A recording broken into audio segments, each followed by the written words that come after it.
how's it going? This is Alex, and you're watching the Ragin Ronin review. I got a review for you. Last night I saw Alice Through the Looking Glass. It is the sequel to Alice in Wonderland, directed by Tim Burton. But this time, Tim Burton is not here to direct the sequel. He's just a producer. James Bobbin is the director, but make no mistake about it. If you've watched this film, it looks like Tim Burton directed it. It's got his fingerprints all over it, and like I said, it looks and feels like a Tim Burton film. But he did direct it, and maybe that's why it's a box office bomb and also a critical flop. Now, I won't necessarily say it was a critical flop. It's got 30% on Rotten Tomatoes, but the fact is that it just underperformed both financially and critically when compared to the original film, Alice in Wonderland.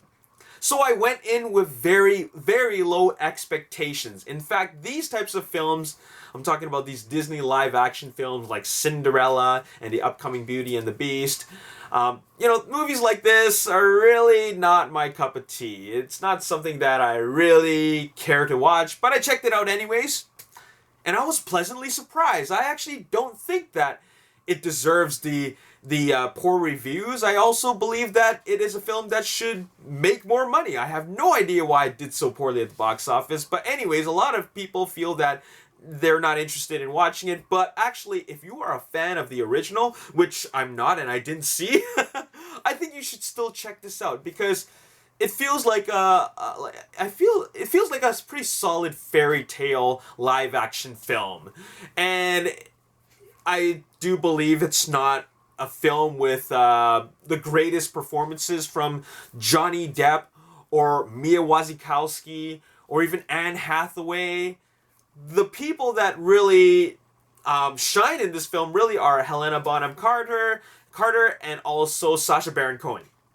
I love their roles in the film. They really stand out when they have scenes in the film, but everybody else pretty much was quite weak. Mia Wasikowska didn't have a whole lot of charisma. Johnny Depp, he was barely comprehensible with his lines. I really didn't understand what he was saying most of the time, and he felt like a really, really supporting character. And Anne Hathaway just slept her way through her performance. But really, it's not about the characters, and it's also not so much about the story, because I thought the story was just okay for a film like this. What really made this film exceptional was the visuals. Those are some really visually striking scenes in the movie. A lot of that CG, the visual effects, and all the beautiful, fictional, fantastic landscapes were really, really, they were really well put together. The big stars of the film really are the visual effects artists. They did an outstanding job in bringing this fantastic fictional world to life. All the backgrounds and all the colors and all the environments were all so vivid and so outstanding. They really make you feel like this is a real world. And I just felt like I was quite absorbed into the environment. And because of that, it made me quite engaged to the film. It is all that imagery and all that those visuals that made me really, really entertained in this film.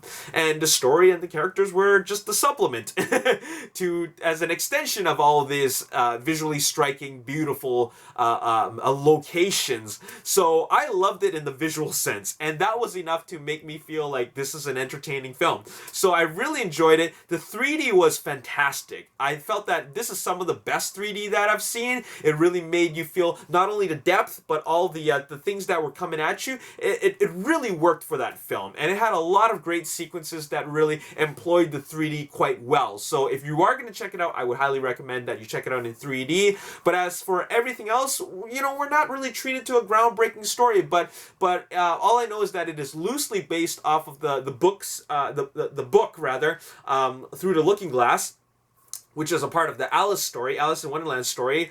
And I think that if you're looking for a visually striking good time, I think that this is a film that will give that to you. So I'm going to give this movie a 6 out of 10.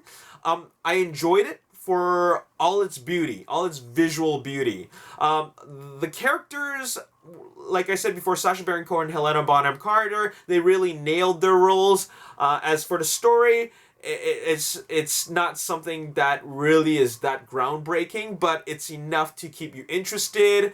And at the end of the day, this is a movie that I think a lot of kids will enjoy because of how I guess animated it looks. I mean, it doesn't look like a cartoon, but it just looks like it's really brought to life with all that striking imagery. So anyways, that's all I got to say about this movie. I would recommend that you check it out if you're into these kind of films. Really, these are films that I don't really watch out there, but I don't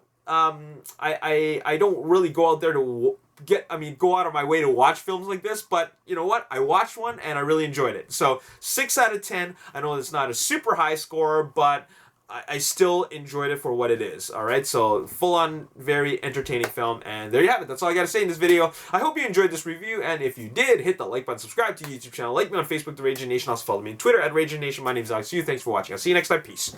The movie, how was it? It was good. I enjoyed it. I liked a lot of things about this film. What I liked about this film the most is the